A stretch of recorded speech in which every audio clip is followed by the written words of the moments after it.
Donald Trump, Kim Jong Un arrive in Singapore for nuclear summit. "We have a chance to achieve a truly wonderful result for North Korea and the world," Trump tweeted en route to the historic trading post of Singapore, predicting that counterpart Kim Jong Un will work very hard to do something that has rarely been done before: create peace and great prosperity for his land. Trump, who is offering to reduce economic sanctions on North Korea in exchange for denuclearization, also seemed to warn Kim that the summit is a one-time opportunity that should not be wasted.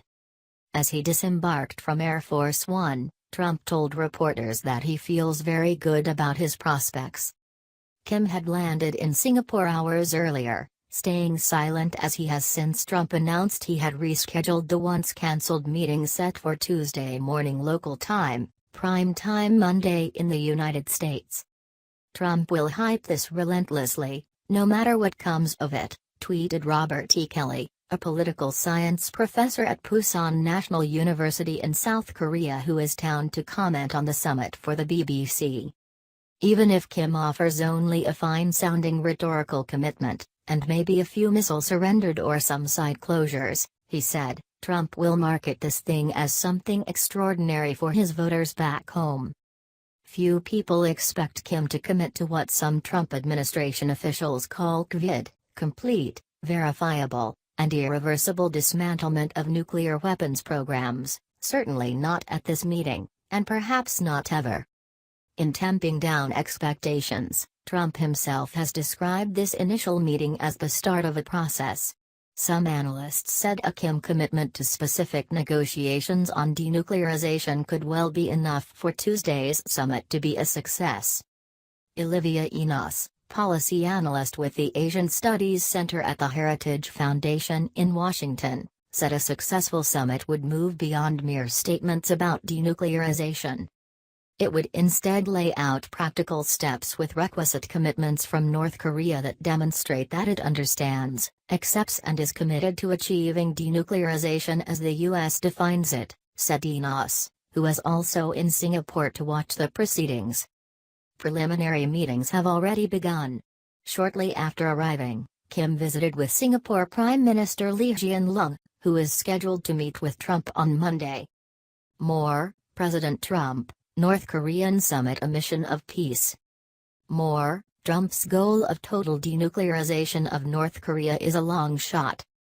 More, Trump says he certainly would invite Kim Jong Un to U.S. if Singapore summit goes well.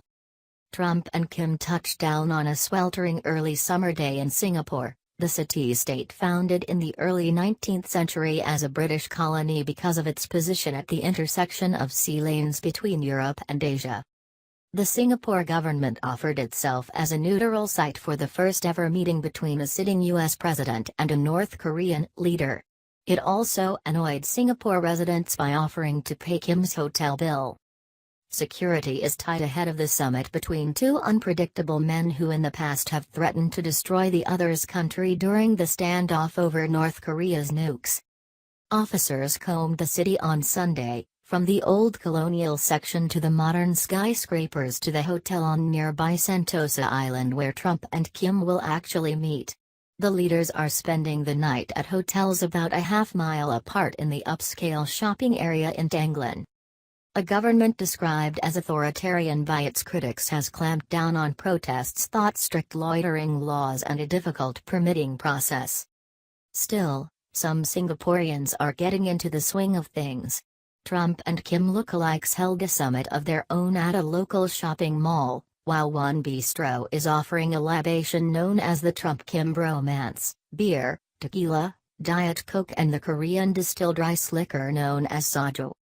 Trump and Kim landed in a city teeming with media and onlookers of all stripes, from foreign policy analysts like Kelly and Enos to former basketball star Dennis Rodman, who claims to be a friend of the two leaders. The American president traveled to Singapore from Canada and the tensions of the G7 summit that centered largely on disputes over trade. Longtime U.S. allies like Canada and Germany protested Trump-backed tariffs on their exports, and threatened to retaliate with their own tariffs on U.S. products. For his part, Trump accused the summit host, Canadian Prime Minister Justin Trudeau, of lying, and threatened to end trade with G7 nations that he said use unfair practices. The president also refused to sign a G7 joint statement pledging cooperation. While fighting a trade war with allies, Trump now brings his America First negotiating style to the deadly tropic of North Korea's nuclear weapons. It is no easy task. Technically, the United States and North Korea remain in a state of war. The Korean War of the early 1950s ended with a ceasefire, not a treaty. Forging a peace treaty involving South Korea may be another topic of the Trump-Kim meeting. Exuding confidence, Trump said he has done relatively little formal preparation. The former businessman said he has spent a lifetime preparing for negotiations of this type, and predicted he would know in an instant if Kim is serious about the topic of denuclearization. "I think within the first minute I'll know," Trump said. "Just my touch, my feel." The president, who once described Kim as Little Rocket Man and threatened to destroy his country if it did not give up nukes, has not said what might happen if the summit goes the wrong way. "It's unknown territory, in the truest sense," Trump said during the G7. "But I really feel confident. I feel that Kim Jong Un wants to do something great for his people, and he has that opportunity. And he won't have that opportunity again. It's never going to be there again."